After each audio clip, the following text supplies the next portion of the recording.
Hello everyone, my name is Mad Scorpion, and welcome back to the Destiny 2 Reset.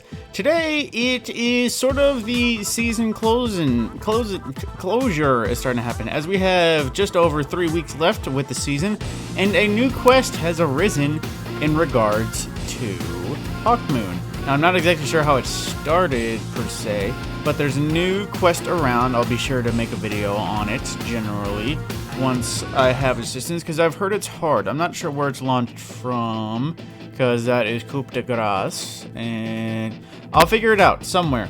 But either way, once we figure that out, let's go over the important things of right now. So there is a patch that came loose. I will make a patch notes video soon, but I'm going to go over the basics with Reset. So, we have Cowbell, the emote of where you bang your shit out of a cowbell. Don't know the reference, but I hear from it. It's funny. The old ways for the Cloud Strike, which does make it look decently cool. Still don't know if it's my preference over the standard. The Belanus boosters for Lion Ramparts, which actually do look pretty solid. I think I prefer those to normal. As well as the Vice Shell from Season of Dawn. This was the Hunter set back then. So if you wanted to go and grab it, as well as the Spider projection from this season for Silver. Nice little Spider logo. As well as the Keeping Score emote where you add some dashes, because I'm assuming you just killed something. But for the front screen silver options, we also have Laguna Cruiser from this season. It actually doesn't look too terrible, but also it does depend on what armor you're looking at. It does look great on the Legacy, or Oath's Legacy armor, whatever the raid type is. As well as the Atlas Shell for silver. This one also does look pretty cool. Pretty bulky, pretty beefy.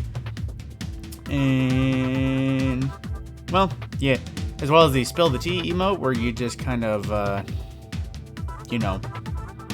you're sitting there starting. Oh, I'm assuming. Oh, okay. That was when you had to stop for it to do something. Gotcha. As well as the Sneak Attack ornament back from Forsaken. This is basically Camouflage Colony if you want to stealth in Crucible with a very cheap gun. But aside from that, let's see, ignore all that. For Bright Dust, we have the Shadow Trespass back from Season of the Warmind, which looks like a very rusty, broken down version of old Destiny 1 ship, which can be kind of fixed with shaders. It does make it look at least not so dirty, but at the same time, it's still blinking and still got that piece taken out of its side. It does look a little bit better. The Halcyon Shell that makes it look like old Russian computers, which I thought instantly with a holographic scope, and the Feeling Lucky weapon ornament for Hawkmoon, my personal favorite look for Hawkmoon in the recent days. The Meditative Moment, where you do Crane's pose or whatever's pose, and then you stop. As well as the No Worries emote, where you're just dancing like an idiot. The Grateful Crane Sparrow, which I personally like. I put it on my Warlock because it's an Arbalest style, and it also just looks generally Warlock-ish. And also, that's the crane again, Polymology from Season of the, I almost said Undying, which it is the Undying, which is basically an Awoken ornament for Queenbreaker's bow. So in terms of flair, we have the Cabal entrance, which makes it look like Cabal computers. We have the Loot Chest effects for opening chests, and the Guiding Light from Black Armory, which is a nice little green haze. And for shaders, we have Polished Sea Stone from Season of the Undying. Doesn't look terrible. I do like those dark blues and greens.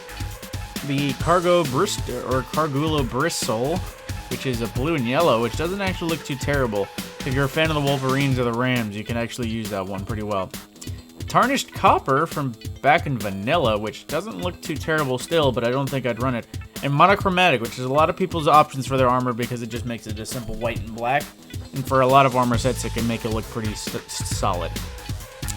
And then, of course, we have our consumables. And for the map stuff, let's check on what is our Arcadian Valley. So Inverted Spire Inverted Spire for a Nightfall.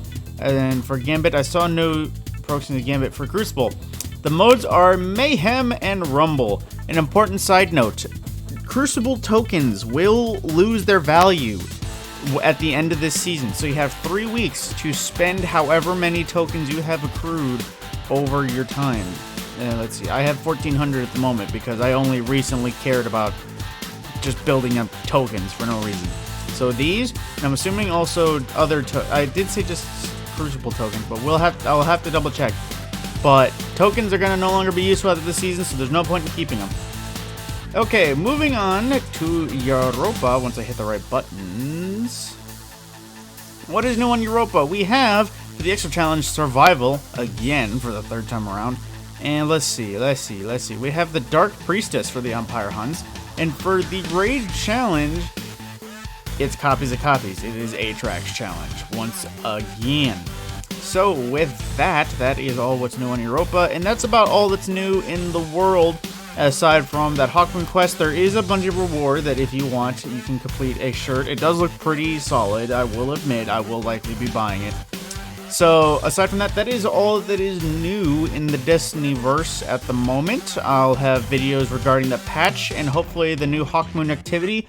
That is how you access your Catalyst, and to further add some news, its Catalyst is available and random rolls are now available for Hawkmoon.